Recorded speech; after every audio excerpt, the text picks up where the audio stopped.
Welcome to the Feminist Pen.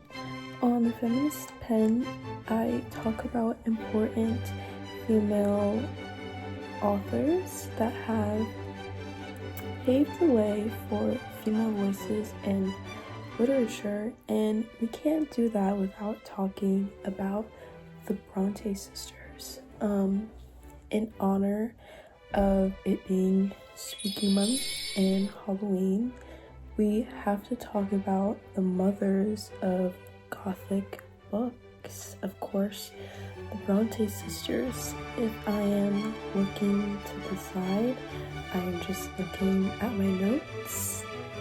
So, let's start. Have you ever wondered what women paved the way for female voices in literature? Among the greats like Jane Austen, Virginia Woolf, Emily Dickinson, the Brontë sisters have permanently marked female literature. Today, we'll be focusing on Charlotte Brontë, the oldest out of 6 siblings. Charlotte Brontë was born on April 21st, 1816. She was the third born out of the 6. A lot of people don't know that there were 2 other sisters. Unfortunately, they did die of disease at around 10 and 11 years old. Their names were Maria and Elizabeth, and they were older than the most known Brontë sisters, but those were the 2 before, the literary geniuses, of course. Charlotte and her family moved to a village in England called Haworth in 1820, and just a year later, the mother of the Brontë siblings did pass away, so they were all pretty young when their mother passed. Their father made the ultimate decision to send Charlotte, Emily, Maria, and Elizabeth off to the clergy daughters' school in Cowan Bridge, Lincolnshire.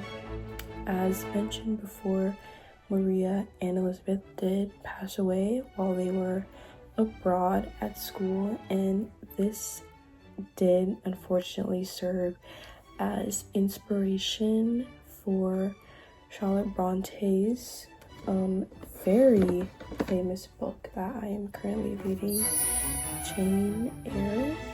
Charlotte and Emily returned home in 1825, and when they returned, they wrote a lot of poetry and created a lot of imaginary worlds, because what else do literary preteen geniuses do at such a young age?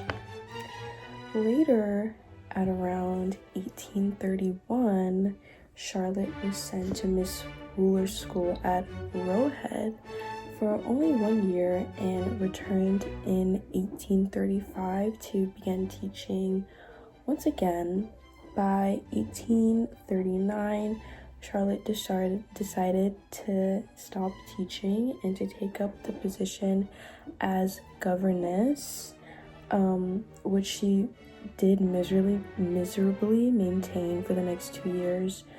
In this book, in Jane Eyre, the main character, Jane, is a governess, so she really takes from her own life experiences and created them into books.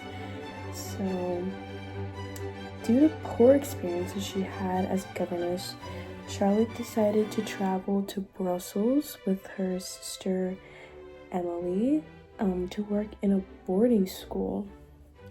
They traveled there in hopes of opening their own school, which sadly, the plans did fall through, unfortunately. Their aunt, Elizabeth Branwell, passed away during their stay, and both of the sisters did have to return home once again. Eventually, Charlotte would go back to Brussels, but she did experience intense homesickness, and she did have an unrequited love and was inspired to write another novel by the name of Villette during her time abroad. In 1848, Charlotte had unfortunately lost all 3 family members, her brother Branwell, and both of her sisters, Emily and Anne. All 3 of her siblings did die of tuberculosis, and Charlotte's life was very much filled with sadness and grief. During this time, Charlotte did receive a lot of proposals. She was a very popular girl when it came to proposals. She received about 6 marriage proposals, and eventually Charlotte did accept the proposal of Arthur Bell Nicholas, and soon fell pregnant after getting married. Unfortunately, she did pass because of her poor health while she was pregnant, and she and her unborn child did both pass away in 1855.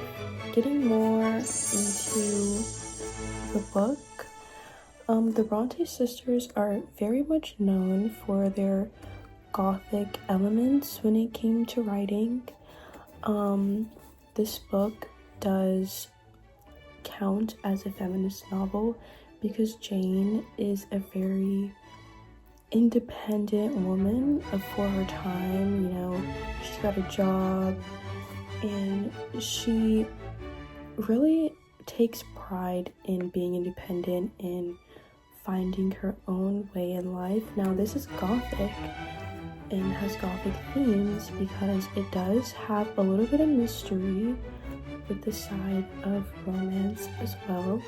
So, we cannot talk about Gothic books and female voices in literature without mentioning the great Charlotte Brontë. That's all for the first episode of The Feminist Pen.